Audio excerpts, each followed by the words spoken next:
Hey, everybody. How you doing? Gary Glass here saying hello to everybody out there in social media land and Facebook and Instagram, wherever you are, TikTok. We've been reading Napoleon Hill's The 12 Miracles of Life. We're going to finish up the sixth chapter today, which is on sorrow.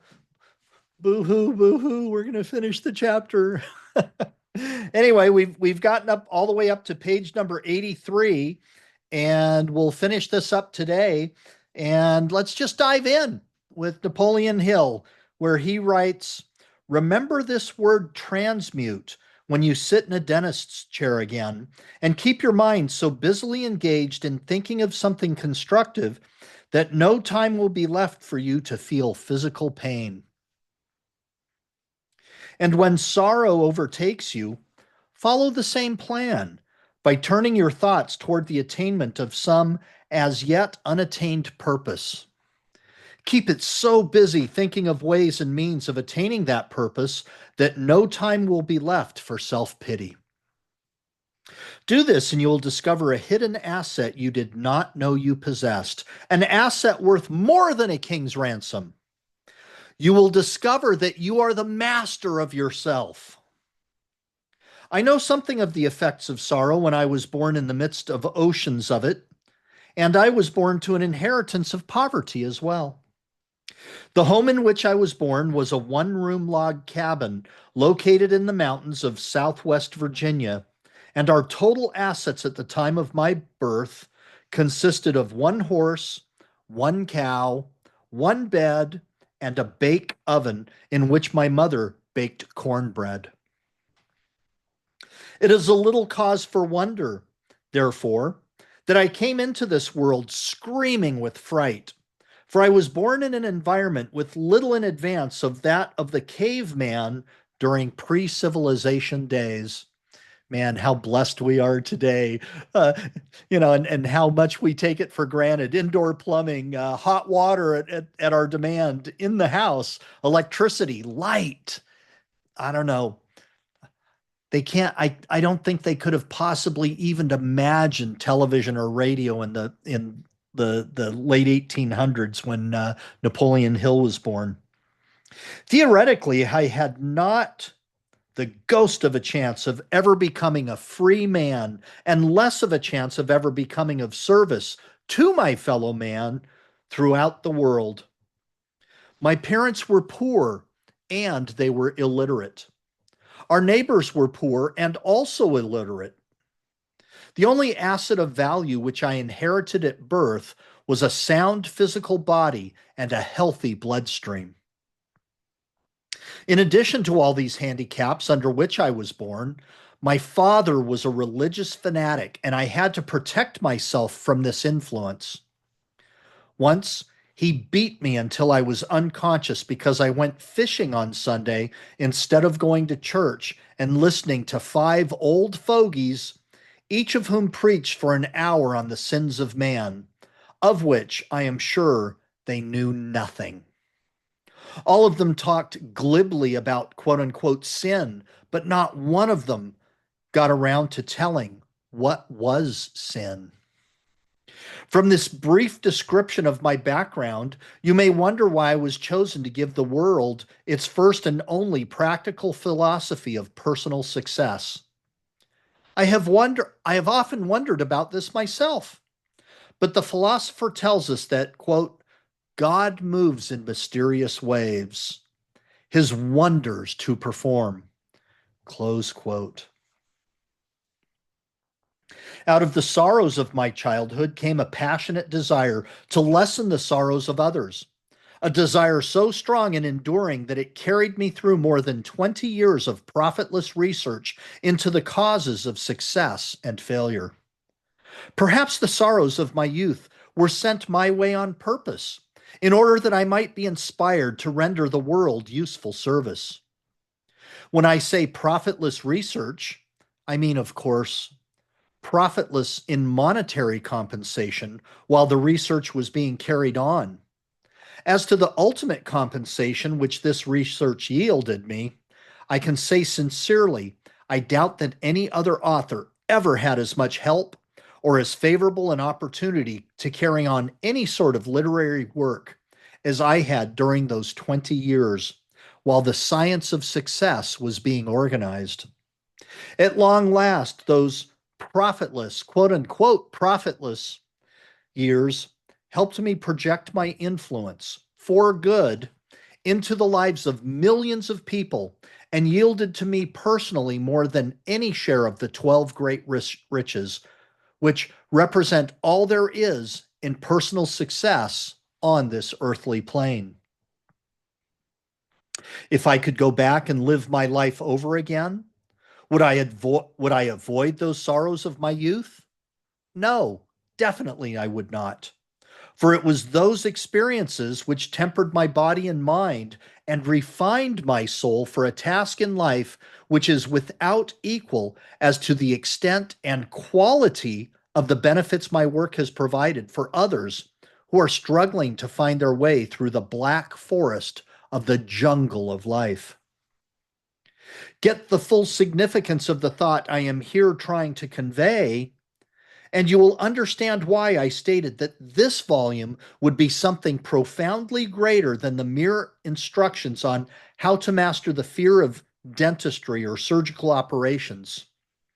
If I do my work as I have hoped I might do in the writing of this volume, it will introduce the reader to a source of power with which all unpleasant circumstances can be transmuted into helpful services. A source of power which operates through that quote unquote other self, which one does not see when looking into a mirror. Once you learn to properly evaluate sorrow, you will recognize its benefits whenever they appear, and you will understand it is one of the most essential devices of nature with which she separates man from his animalistic background. Animals on all planes of development, lower than that of man, never feel the beneficent emotion of sorrow, with the exception of the dog, whose long partnership with man has made the dog something closely akin, but slightly less than, a human being. If you have a great capacity for sorrow, you have also a great potential capability for genius, provided you relate yourself to sorrow as a welcome source of discipline and not as a medium of self pity. As we continue on our trip through the Valley of the Great Miracles, you will observe that each of them is definitely embellished with spiritual potentialities of great benefit to those who correctly interpret them. And you will observe also that peace of mind is available only to those who properly interpret and relate themselves to the laws of nature. If you miss this point, you will have missed the major purpose which prompted the writing of this book. Sorrow is the great universal denominator which serves to compose the circumstances of a community or a family when misfortune strikes. I have known sorrow to bring together estranged husbands and wives who would have yielded to no other influence. And I have seen sorrow wipe out mountain feuds which had existed for generations. The emotion of sorrow, like the emotion of love, refines the souls of those who experience it and gives them courage and faith to meet the trials and tribulations of struggle in a world of confusion and chaos, provided always that sorrow is accepted as a benefit and not as a curse. Resentment of sorrow develops stomach ulcers, high blood pressure, and general unfriendliness from other people. Remember, every sorrow begins with the seed of an equivalent joy. Look for that seed, germinate that seed, and reap the benefit of the joy. When you can do this, you will no longer permit yourself to be annoyed by so trivial a matter as dental or surgical operations, even if they are major operations. Instead of coddling yourself when you meet with sorrow, look around until you find someone with a greater sorrow than yours and help him or her to master it.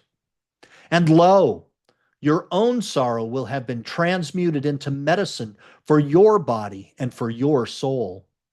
The sort of medicine with which you may cure many other types of unpleasant experiences. Oh my gosh. So very, very good. And that winds up the chapter. And we do have a quote from Think and Grow Rich to complete the chapter. And that quote reads, sometimes it appears there's a hidden guide whose duty is to test people through all sorts of discouraging experiences. Have you felt any of those? Have you felt that? I think we all have. Those who pick themselves up after defeat and keep on trying arrive. The hidden guide lets no one enjoy great achievement without passing the persistence test. Those who can't take it simply do not make the grade. And there's another quote from Napoleon Hill from his seminal book, Think and Grow Rich. That book, it's in the top 5 all-time best-selling, and I'll add non-religious books. Over 200 million copies have been published and sold to people in various formats. And who knows, since the copyright expired and people have taken advantage of it all over the place, who knows how many PDFs have been shared, how many other versions of it. Just absolutely amazing. So anyway, that's going to do it for today. Again, we've been reading Napoleon Hill's The 12 Miracles of Life, and we're just getting up to the 7th miracle of life, our unseen guides. And so we'll be talking about those over the next few days. And let me see, eeny, meeny, miny, jelly beanie, from 90 to 110. So we'll probably be in this chapter for maybe a week, talking about these unseen guides. And my guess is that it's very similar to what Hill talked about in Think and Grow Rich with respect to his invisible counselors. So very, very good. All right, everybody, have a great day, have a great week, have a great month, have a great life. Make it yours. Make it everything you want it to be. Live that dream life. And we'll see you soon. God bless you, everyone. Bye bye.